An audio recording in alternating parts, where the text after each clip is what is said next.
सभी प्यारे बच्चों को नमस्कार। जो आपने यूट्यूब थंबनेल पे देखा, मैं आपको वही प्रश्न कराने वाला हूँ। ये प्रश्न बोर्ड की परीक्षा की दृष्टि से बहुत ही महत्वपूर्ण प्रश्न है, तो इनको हल कैसे करते हैं ज़रा ध्यान समझिएगा। तो प्रश्न नंबर पहला है हमारा, एक ठोस एक अर्धगोले पर खड़े एक शंकु के आकार का है जिसकी त्रिज्या 1 सेंटीमीटर है और शंकु की ऊंचाई इसकी त्रिज्या के बराबर है। इस ठोस का आयतन पाई के पदों में ज्ञात कीजिए। तो सबसे पहले बनाना हमें एक अर्धगोला, ठीक है, और इस अर्धगोले के ऊपर एक शंकु अध्यारोपित है इस प्रकार। और प्यारे बच्चों, ये हमारी शंकु की ऊंचाई है, ठीक है, और ये दोनों की त्रिज्या है। तो प्रश्न यहाँ पे कह रहा है, एक ठोस एक अर्धगोले पर खड़े एक शंकु के आकार का है जिसकी त्रिज्या 1 सेंटीमीटर है और शंकु की ऊंचाई उसकी त्रिज्या के बराबर है, ठीक है। तो पहले यहाँ पे लिखना है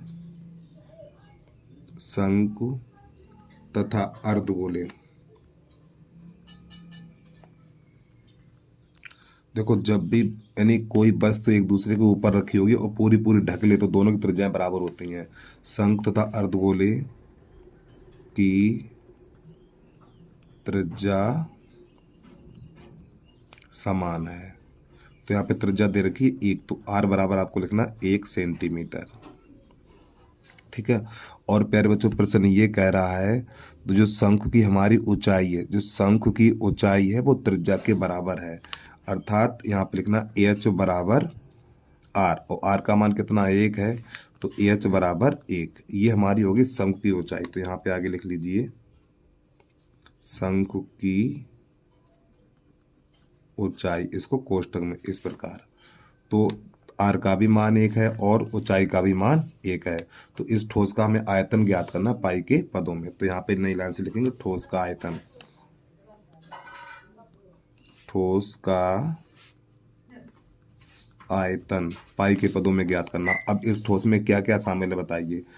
अर्धगोला, तो अर्धगोले का आयतन होता है 2/3 पाई आर क्यू, ये अर्धगोले का आयतन हो गया, ठीक। ये शंकु है, शंकु का आयतन 1/3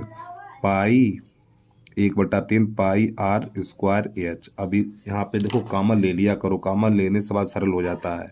अगर कॉमन ना ले पाओ तो मान लगा दो भाई। यहाँ पर देखो ये 2/3 पाई का मान नहीं रखना है, आर का मान कितना 1 है, तो 1 पे घात 3 लगा दो, प्लस 1/3 यहाँ पर पाई आर का मान 1 तो घात 2 लगा दो, ओ एच का भी मान 1 है।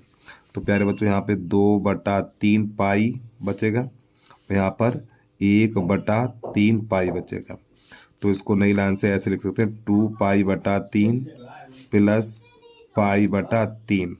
अब इसके देखो हर समान है, तो जब ये हर समान है तो अंत जुड़ जाएंगे। यहाँ पे ये 1 पाई है और ये 2 पाई है, तो हो जाएगा 3 पाई/3। तो ये 3 से 3 कट जाएगा, तो इसका आंसर निकला पाई घन सेंटीमीटर, ठीक है। तो इस प्रकार ये हमारा प्रश्न हल हो जाता है। इसके बाद अगला प्रश्न देखिएगा, वीडियो को रोक के आराम से नोट कर लिया करो। और प्यारे बच्चों, प्रश्नों को हल करने से पहले सूत्र याद कर लीजिए। बच्चे सवाल तो लगा लेते लेकिन सूत्र याद नहीं कर पाते, देख देख के सूत्र लगा देते, बस हो गया काम, समझते हैं। अगला प्रश्न देखिएगा, प्रश्न नंबर 2। एक इंजीनियर के विद्यार्थी रचेल से एक पतली एल्यूमीनियम की शीट का प्रयोग करते हुए मॉडल बनाने के लिए कहा गया, जो एक ऐसे बेलन के आकार का है जिसके दोनों सिरों पर 2 शंकु जुड़े हैं। इस मॉडल का व्यास 3 सेंटीमीटर है और इसकी लंबाई 12 सेंटीमीटर, प्रत्येक शंकु की ऊंचाई 2 सेंटीमीटर है। तो रचेल द्वारा बनाए गए मॉडल में अंतर्वृष्ट हवा का आयतन ज्ञात कीजिए। देखो समझो, एक इंजीनियर का जो छात्र है उसे एक मॉडल बनाने के लिए कहा गया, ठीक है। जो बीच का भाग है बेलनाकार है और इसके दोनों सिरों पे शंकु जुड़ा हुआ है इस प्रकार।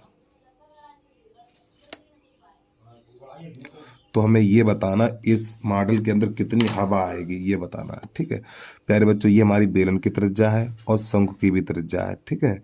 इसी प्रकार ये बेलन की हमारी ऊंचाई है, सॉरी ये शंकु की ऊंचाई है और ये दोनों की त्रिज्या है। तो सबसे पहले आपको लिखना बेलन तथा शंकु की ऊंचाई, बेलन तथा शंकु की त्रिज्या समान है। बेलन तथा शंकु की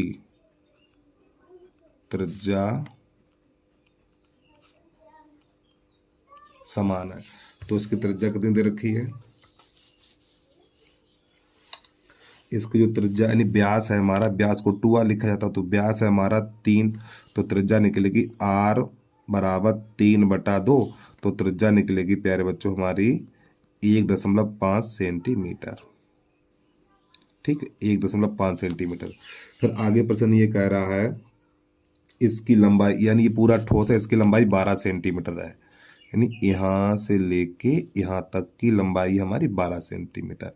फिर आगे ये भी बोल रहा है शंख की ऊंचाई 2 सेंटीमीटर है, तो प्यारे बच्चों ये वाली जो ऊंचाई है वो कितनी है, 2 है, ये जो ऊंचाई कितनी है, ये 2 है। तो यहाँ पे लिखेंगे शंख की ऊंचाई, शंख की ऊंचाई, ठीक है, छोटी h बराबर लिख लो 2 सेंटीमीटर। अब ये बेलन की ऊंचाई कितनी होगी, बेलन की ऊंचाई, यहाँ पे इसको बड़ी h लिखेंगे। तो देखो प्यारे बच्चों यहाँ से लेके यहाँ तक हमारी, यहाँ से लेके यहाँ तक 12 है, ठीक है, 12 ये 13 तो नहीं है, देख लें एक बार और हम, 12 है, ठीक है। तो 12 में से 4 घट जाएगा, ठीक है, तो यहाँ पे लिखना 12 माइनस 4, तो h बराबर निकलेगा 8 सेंटीमीटर। ये हमारी बेलन की ऊंचाई निकल के आ गई। अब इस ठोस का आयतन निकालना है, तो नई लाइन से लिखेंगे ठोस का आयतन, ठोस का आयतन। अब आप ये बताओ इस ठोस में क्या क्या शामिल है। देखो एक बेलन है और 2 शंकु है, तो पहले बेलन का आयतन पाई r स्क्वायर h, ये हमारा हो गया बेलन का आयतन, ठीक है। और प्लस एक शंकु ये है और एक शंकु ये है, 2 शंकु हैं, तो पहले 2 गुणा शंकु आयतन 1/3 पाई r स्क्वायर h। और प्यारे बच्चों बेलन की जो h है बड़ी h है, ठीक है, यहाँ पे बड़ी h बनाइए और शंकु की छोटी h ली हमने। अब यहाँ से क्या करेंगे, देखो यहाँ से पाई r स्क्वायर कॉमन ले लो, जब यहाँ से हम पाई r स्क्वायर कॉमन लेंगे तो प्यारे बच्चों यहाँ पर h बचेगा और प्लस यहाँ पे ये पाई r स्क्वायर चला जाएगा, तो ये बचेगा 2/3 और ये h छोटी h, ठीक है, इस प्रकार। अब जो मान हमने निकाले हैं वो उसमें मान लगा दीजिए, पाई का मान 22/7 लगा दीजिए और r का मान कितना 3/2 है, ये वाला 3, चाहे ये लगाओ चाहे ये लगाओ, 3/2 लगा दो, ठीक है। तो यहाँ पे जब 3/2 लगाएंगे तो 9/4 हो जाएगा हमारा, यहाँ पे 9/4। अब इस h का मान कितना है 8 है, तो यहाँ पे 8 लगा दीजिए प्लस 2/3, ठीक। और इस h का मान कितना है, इस h का मान है हमारा, छोटी h का मान कितना 2 है, तो यहाँ पे 2 लगा देंगे इस प्रकार। तो यहाँ पे कुछ कटेगा तो है नहीं, काटना चाहो तो इसको ही 2 से काट दो,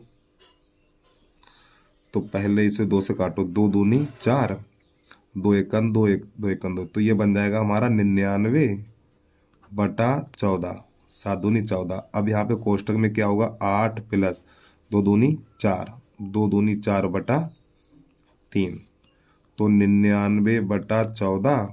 अब ये 8 3 24 हो जाएगा, 8 3 24, 24 4 28, तो 28/3 इस प्रकार। तो प्यारे बच्चों 14 एकन 14 और 14 दूनी 28 और 3 एकन 3, 3 त्रिका 9, 3 त्रिका 9 और 33 दूनी 66, 66 सेंटीमीटर क्यूब। ये आ गया प्रश्न का हल, ठीक है। तो बस प्यारे बच्चों आज के लिए इतना ही। जय हिंद, जय भारत।